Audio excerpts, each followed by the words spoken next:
What's going on, guys? Welcome back to the channel and the education course. Today we're going to be talking about nano-emulsion, how to produce those. We'll have a full SOP. As always, like, subscribe, comment, leave us your input, and to be enrolled in a chance to get a free registry to our cannabis extraction education course that's coming out this December. So, without any further ado, let's jump right on into it.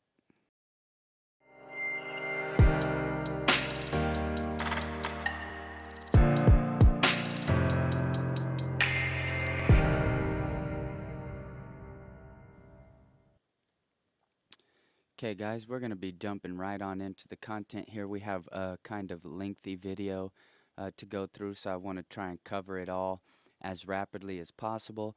This will be totally available for you to go back over consistently and make sure that you have all of the information and it's thoroughly embedded into your brain. The more application that you do, the more understanding will come with it. And as always, if you have any questions, reach on out to us. So, we're going to be talking about mixing oil and water. Um, Anybody that's in the chemical field or the chemistry field pretty much knows, or just alive in the human race, you pretty much understand that oil doesn't mix with water. So this can create a problem when we're trying to mix things into, juices or transdermal patches or anything like that, because we know that cannabinoids are lipophilic, which means they're hydrophobic, exactly as the Latin root words would mean here. Scared of water is basically what it means. So cannabinoids are not readily soluble in water. So it's very difficult to get them to mix in an application, something like a CBD drink or something like that. They are, however, readily soluble in nonpolar solvents. A lot of us know that. I'm not going to have time here. Basically, I'm just educating you on how to pull off the process. I'm not going to be able to give you a full organic chemistry degree, so it's okay if some of this sounds foreign to you. We just want to kind of give you a basic understanding of how this is working. We all know about the obvious nonpolar solvents, butane and propane, but a nonpolar solvent, they're bonds between atoms with similar electronegativities that will lack charges. So, in this absence of charge makes these molecules nonpolar.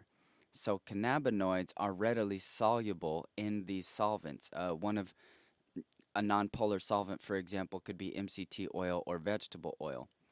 Now, vegetable oils like coconut oil assist in the absorption of CBD and THC into the digestive system. This means your bioavailability, how much of the cannabinoids are readily available to you biologically. If you eat CBD, for example, only about 4% will be processed in your body and 96% will be excreted as waste.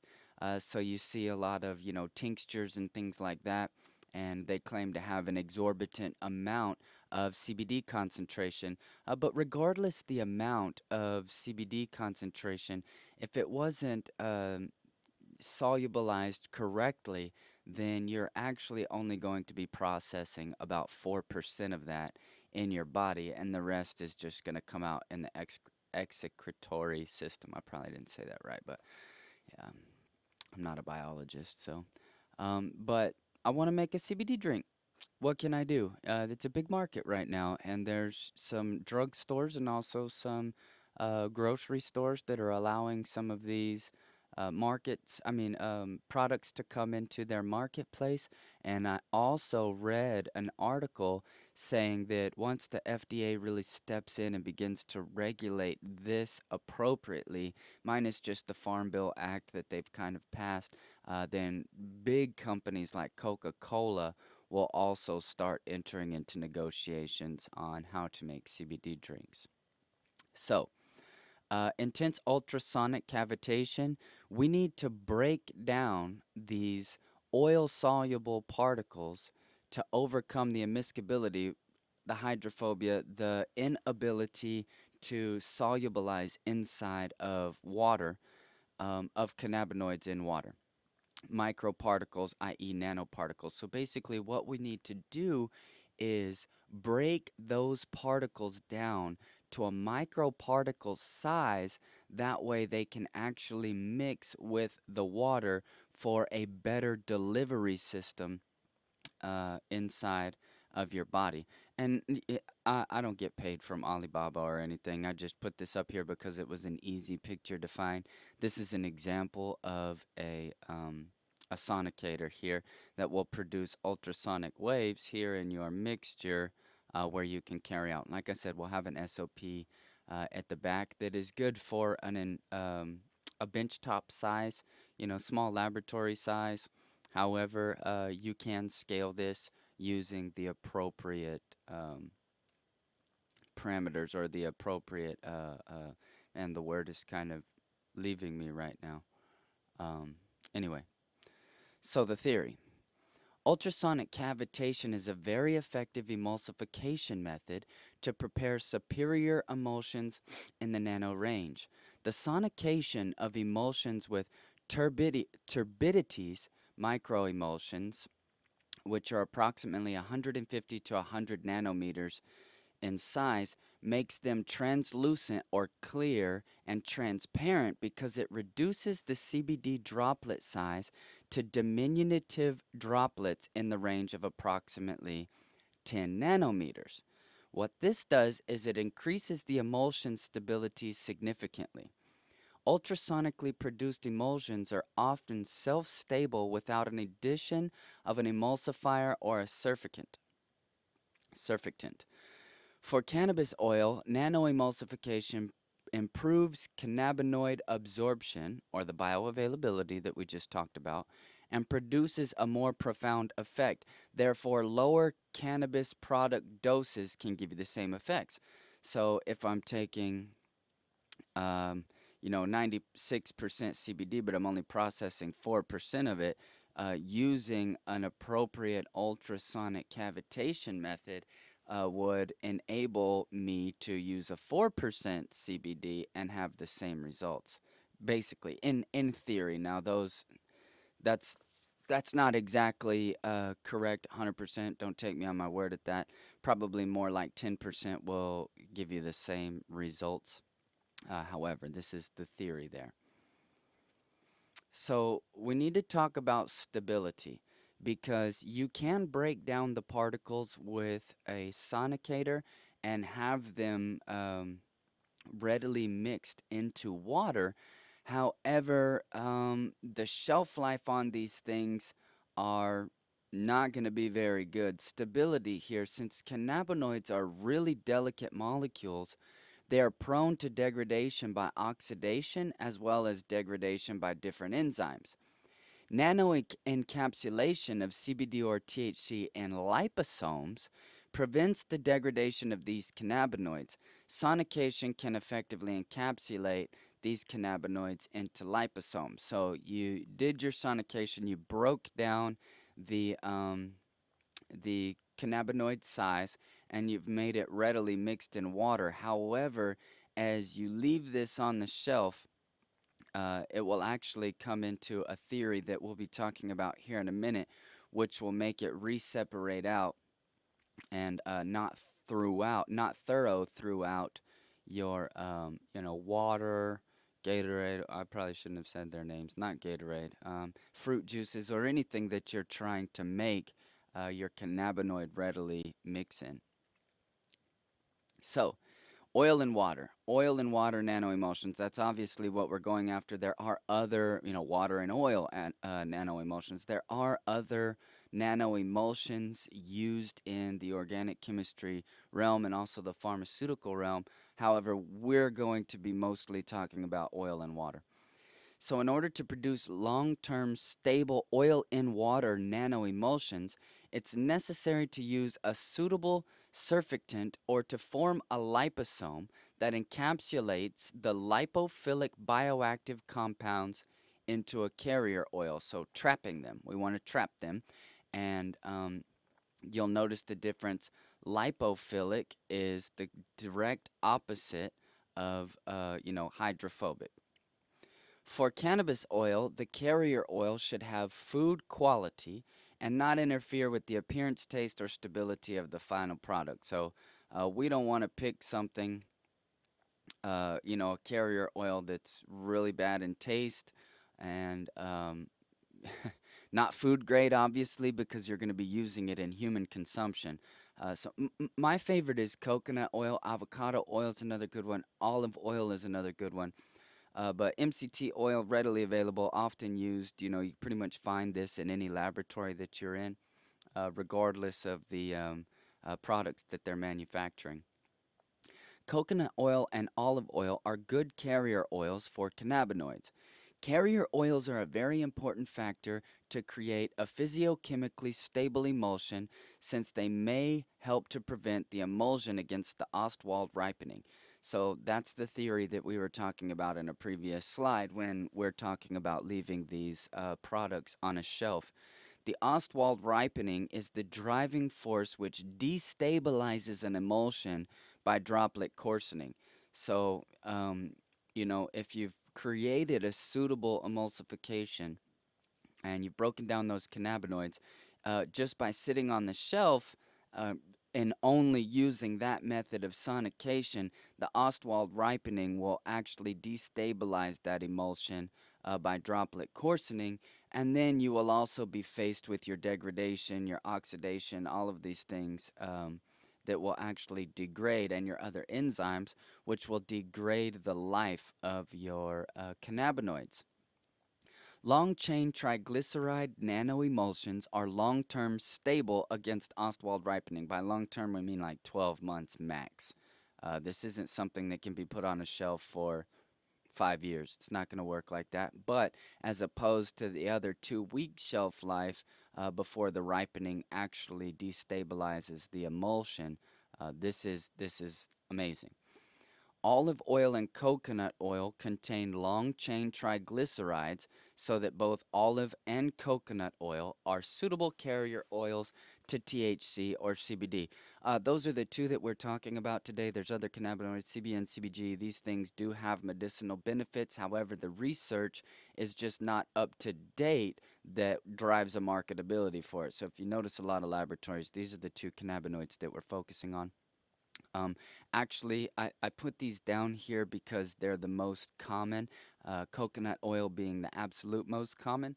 But I really, really have had great success with avocado oil. Now, avocado oil is much more expensive than coconut oil, however, does have a marketability attached to it. So, this is a liposome. Here is a liposome. Here we have a hydrophilic head. So this is going to want um, to not bond with water, and a hydrophobic tail, or want to bond with water and a hydrophobic tail. So here inside is where we are trapping all of the good stuff that we just talked about. All of our cannabinoids will be trapped inside of this liposome. This wall will actually enable or disable the ability to degrade these, and will improve stability in our cannabinoids in here. And here is our aqueous solution. Whatever gel tablet you're using, or whatever fruit juice or soda water, or whatever you're using, that would be considered your aqueous solution, your water solution here. So also the good thing is that we'll talk about that in just a minute. But this is really great with bonding to the skin. So basically, that's all that we're trying to do. We want to reduce degradation. We want to solubilize the particles by breaking them down into a nanoparticle or a microparticle size, and then we want to trap them. This is not once again, this is not chemical language. I'm just doing my best to put it into layman's terms. But we want to trap them inside of a protective layer that is going to interact with the body and allow the entrapped molecules to come, or entrapped cannabinoids to come out and interact with the digestive system and the endocannabinoid system and receive those. But we also want to keep them protected from Oswald and the ripening, and also the degradation that naturally occurs from oxidation, which is just present in the atmosphere, you know. So once again, this is a liposome. This is what we're trying to create. Now, there are other methods that you can use for nanoemulsification. However, this is the one that I'm going to teach you. This is the one that I use, and it works great. So the pharma application of these liposomes, the composite structure of liposomes consists of phospholipids. Phospholipids have a hydrophilic head group and a hydrophobic tail group, which consist of a long hydrocarbon chain.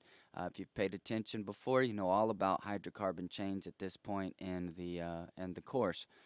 The liposome membrane has a very similar composition as the skin barrier, so that they can be easily integrated into the human skin. As the liposomes fusionate with the skin, they can unload the entrapped agent.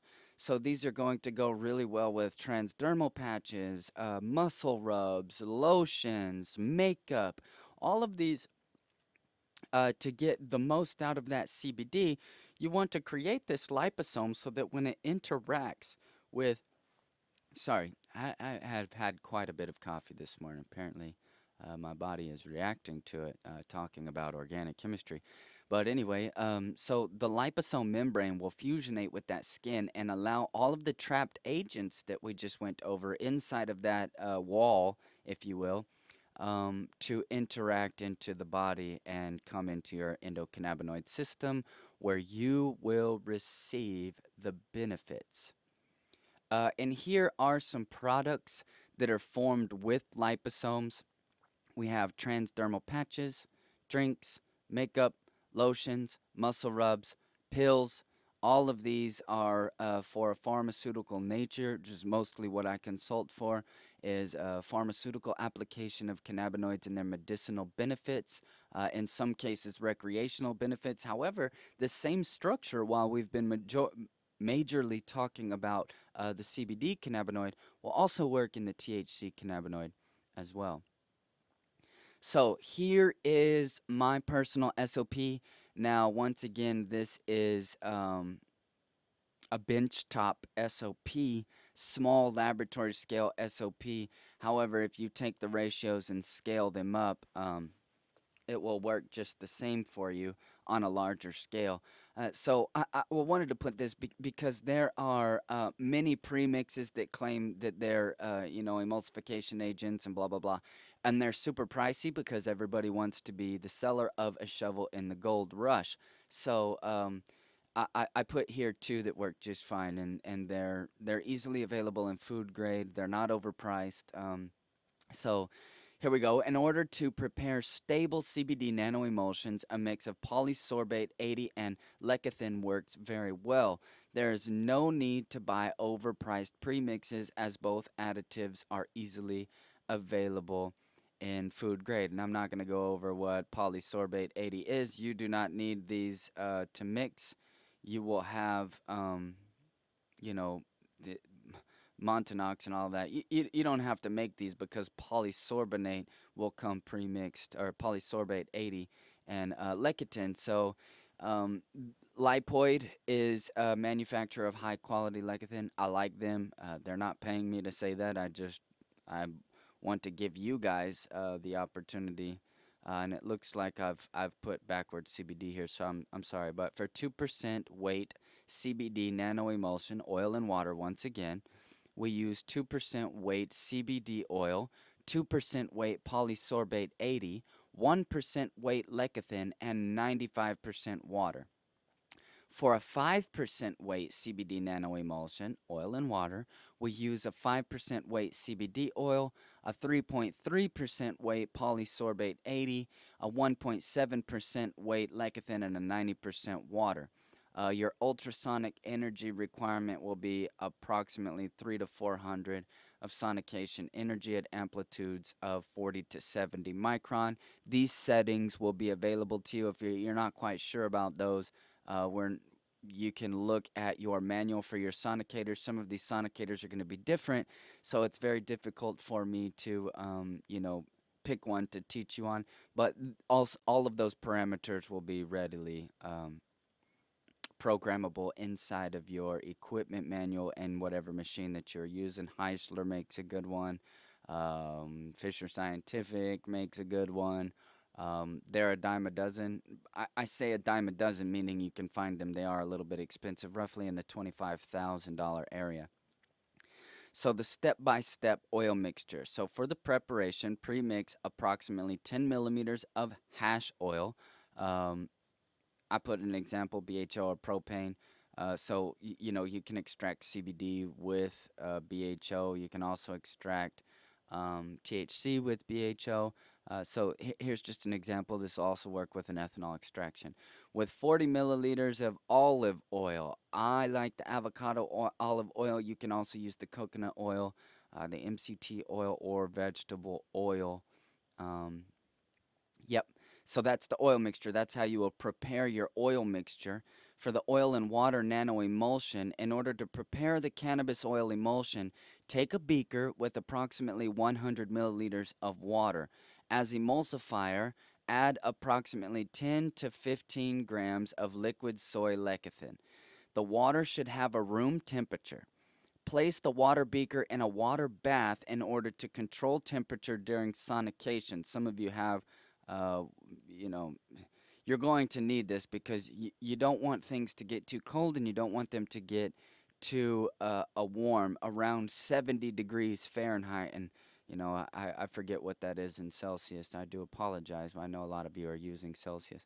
You want to control that temperature. Immerse the sonotrode of the UP400 ST, which is what I'm using here. I just copy and pasted my SOP in my own personal laboratory here. This is from Heisler. Into the beaker with water. For sonication set to 50% amplitude, slowly pour the hash oil or olive oil mix into the 100 milliliters of room temperature water while sonicating the water to form a nano emulsion. In order to improve a better emulsion, add the oil premix into the water right under the sonotrode using an eyedropper or a syringe or one of the, if you can't find a syringe, I used to use the baby booger remover, that thing, little ball thing. That works great too. But you want to put it right under that sonotrode. I found that you have much better emulsion capabilities when doing it that way. That's it. That's the SOP. If you have any questions on this SOP, you can feel free to reach out to us. We'd be more than happy to help you. You can print this off, screenshot it, or whatever. This is technically my proprietary method. However, I am choosing to share it with you on a benchtop scale so that you can be educated on how these are produced. And, a lot of times you will hear this nano emulsion, nano emulsion, nano emulsion, and it's driving a pretty hefty price. And like any extraction or post production processes, to the unknown or to the uneducated, it sounds like magic and it sounds like you can't do it yourself. However, I am an advocate for the entrepreneur and the business owner that is looking to get rid of all of the misinformation and all of the mysticism around this organic chemistry and procedures and kind of give it out to the public. So I put this here also because nano emulsion isn't the only thing that these sonicators can be used for. We can also use ultrasonic homogenization, which is, for extraction. For instance, if you are using a centrifuge, what you are in theory creating is a homogenization between the nonpolar solvent or the ethanol, and you're removing the readily solubilized cannabinoids by homogenization, mixing it. It's a big word for mixing. So here, if you're actually deploying an ultrasonic technology into that homogenization, you will break down those cannabinoids into a smaller particle size, allowing a more thorough extraction with your ethanol or MCT oil or any other solvent that you're using there. That's it for today. I believe we have covered all of it, and I want to wish you good luck in your practices. Be blessed. If you have any questions, feel free to reach out to us. In the description, you will also find links to all of our social media accounts where you can get a hold of us, set up a phone call, or whatever. We are here to help you. Share this with your friends, like, subscribe for the algorithm, see things like these videos. I need to get them out there to people because it gives me an incentive to keep doing them. If nobody's watching them, then it's a waste of time. However, this type of information is not readily available on the internet. So we want to get it into the hands of the public and allow them to begin to further this industry that is rapidly evolving. I will see you guys next time. I believe we will be talking about oven temperatures and technology for shatter wax crumble production. And you guys have a great day, and we will see you soon.